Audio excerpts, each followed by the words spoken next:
Good morning. Bringing you an update on kATIE Souza as promised. Um, Last night, um, I spoke with my mom, and I was kind of explaining to her about how I want to heal my body with this alkaline diet. That's the reason my choice. She proceeded to say as she usually do. Son, haven't I told you about kATIE Souza? I'm like, yeah. Case was kATIE Souza. Okay. I could be wrong. I'll double check. But yeah. She told me to watch part one, and I promised that I'd make a vlog for it. Oh yeah. Shout out to Sister Denise Reed, Sister Zimmerman, Sister Serena, and Destiny. I enjoyed that. That was a beautiful time. I hope you guys feel. I know you guys feel like my mom feels. Have a good time. Mention a couple memories about the house. Okay. Now they're my wives, by the way. This is we all are in a political relationship. That's the cheapest on the couch right there. But no. I remember going to Sister Zimmerman's house with her son Anthony. And Anthony, if you're watching this, man, I love you. Inbox me, man. We gotta get out. But he used to go over there with Anthony. Just chill out. Do it. Just do it before routine. And before we left out, this Zimmerman, we stayed in. She stayed in England there, not far from us. But before we left out, she would have us read a scripture of the day. She would let us do nothing until we read the scripture of the day. So, and she would actually go about. She knew where it was challenging, and see if you hold you accountable pretty much. Met her brother Ed, Wayne, rest in peace Wayne, and Ed while I was over there, and he's the reason. I know as many people. I know the 630 around College Grove, St. Lawrence, Evans. Yeah, we go back. I believe his name is Monster. Moving forward. Sister Sherry taught me a lot, man. I remember being a little boy in the nursery with Sister Sherry, and she helped me. She had me help her pass out snacks for the kids. And while she's passing them out, she's singing this chant. We got the food, kids. No for them to eat it. We got the food, kids. You want for them to eat it. And I got it. She was snapping the Cheetos in half. Because you know how kids are, they want more. And then what would happen is it'd be a lot of wasted chips. And she was very smart. She knew each kid's portion, and she was able to budget because of that.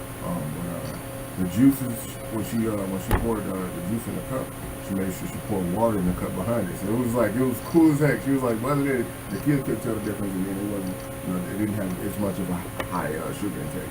It's pretty cool. But that's my memories about her. When we stayed on Wood Street, 67th Wood, is when Sister Denise Reed, she was staying on Honor, and we were at her house every day. I mean, I would live with my mom playing hopscotch because you go on our block, you run across at least 3 to 4 hopscotch on the ground. I remember my mom hopscotching on the way to Sister Reed's house. Like, you want to see my sister? Like, why you just seen her yesterday? Times going over there or whatever, or times we would just go over there. I'd be excited because me and her sons are the same age. Now, we don't look like the same age because them dudes still look like they're 15 years old. And they short. Shout out Dominique and Tucson. The twins. It reminds me of a time we were in her backyard, and I was playing with the boys. I think she was keeping an eye on us that day. But I was playing with the boys. And you know me, I used to always be up for something. I must have did something, you know. She called me in and put me in timeout. And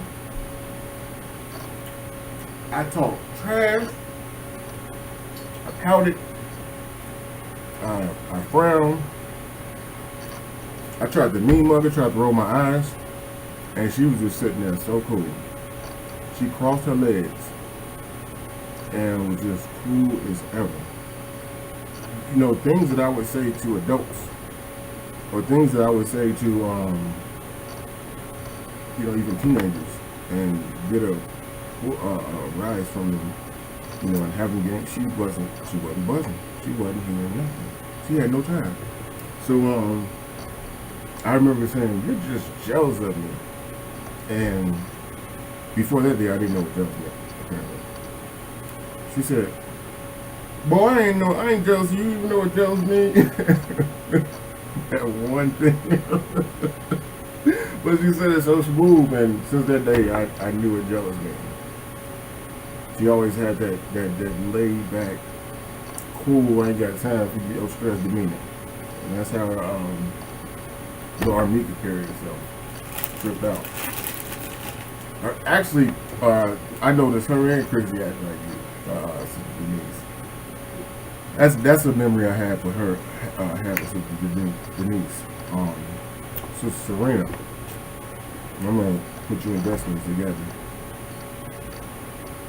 You and Destiny, just seeing you guys at the drama all the time, and Destiny being the drama baby that always looking over. She had everybody smiling. She was very social with no words at all. Like, before she knew how to pronounce words, she had a lot to say. And was just smiling. Or she'll be quiet. Like, if she didn't know you, or if she didn't really communicate, if she wasn't around you all the time, she'd be quiet. So people at church just thought she had a smile. Meanwhile, we were kicking with her not only at drama, but, you know, on her block, on Sister Serena's house, to come to our house, Lucy and Destiny. Let's do this to her. Sister Serena is another person that I admire because of her toughness and her ability to be unaffected by the madness. Now, hold that thought right there. Excuse me, guys. So, the time that I remember about Serena was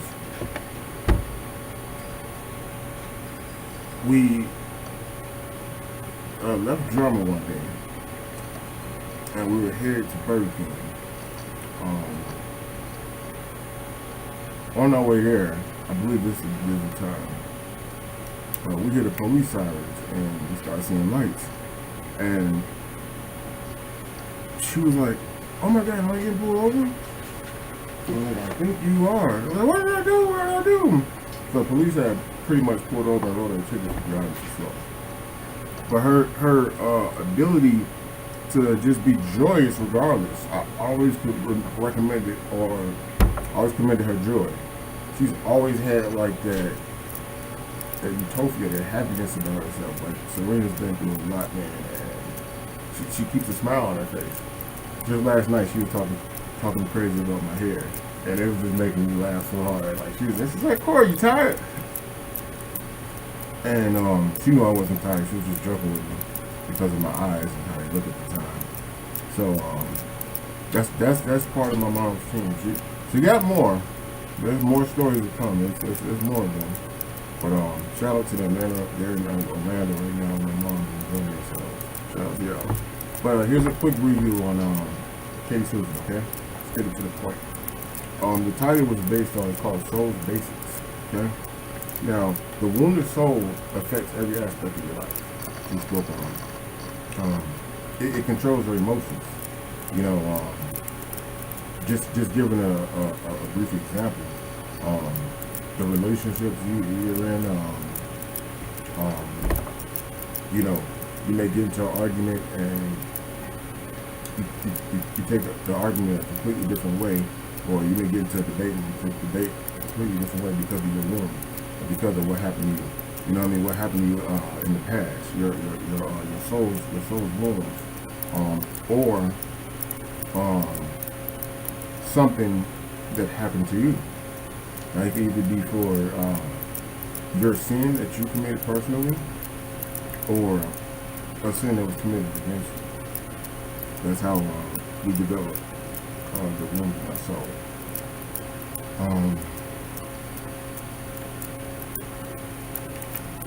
And as I said, if the wounded soul controls your emotions, it causes wounds in your relationship. It also affects elements like cancer, like diabetes, heart failure, heart attacks, high blood pressure. It's all about having, it's because your soul is wounded, okay? Now, another thing that Souza spoke about, which made a lot of sense, okay? Now, when we first get saved, your spirit is renewed instantly. This is why you have a lot of people that get overzealous. You know, they go run out, on fire, and the fire burns out, or they start to self-condemn because your spirit man is on fire, but your soul is not yet healed. Now, the restoration period does start as soon as you get saved, but your spirit man at the time is on fire. It heals immediately. Meanwhile, the reason why you may feel certain ways you feel because your soul is not going to heal as fast as your spirit. So, make sense?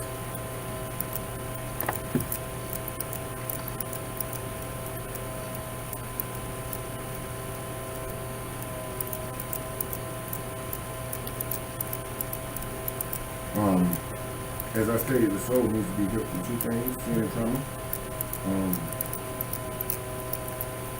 But by his sacrifice, as it said in Hebrews 10, 12-13, we were made sanctified. So that's encouraging to know, the ultimate sacrifice is made in order for our soul to be able to be healed with dunamis power. Now that's something I'm going to talk more about in part 2, the dunamis healing power, because that's the only way your soul can be healed, per Kaitie. So I'm going to look more into it. And I'll definitely be watching part 2 tonight. My mom did tell me to do this prayer at the beginning and at the end of every video.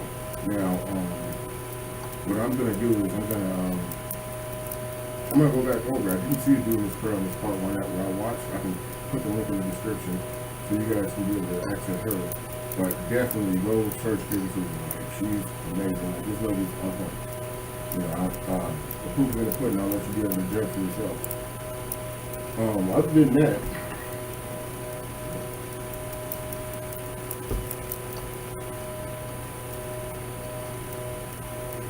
I mean, you pretty much get the gist. It's different things, like I said, between pain and trauma that wounds our soul, and we walk around with this. It's some trauma that you didn't intend to happen to you. You might have gotten molested. You might have gotten abused in any way. And sometimes when it's bad trauma, what it does is it interrupts messages to the brain, and it causes forgetting. People forget. And trauma is that bad. And your soul, your spirit, your soul is holding on to it. Which is the reason why you act insecure, with your kids, or you go the extra mile with your kids because, I mean, it's no such thing as the extra mile, but to the point where maybe you're making someone uncomfortable, or that's why you act the way you act in your relationship. You think someone's going to leave you all the time. Someone left you in the past, your father or your mother, pardon me. Someone died when you were younger. This is a trauma. We suppress those things. We cope with them the best ways. We taught some people and some men are taught not to cry. And that's another subject. I want to talk about that too. Some men are taught not to cry. And see, they'll walk up with all this pent up aggression. And that's another thing that's self-damaging. So, you know, let's get in check with ourselves all the way around. Let's be the most effective race ever. To the contrary of what people do. All right, love yourself. Love you too.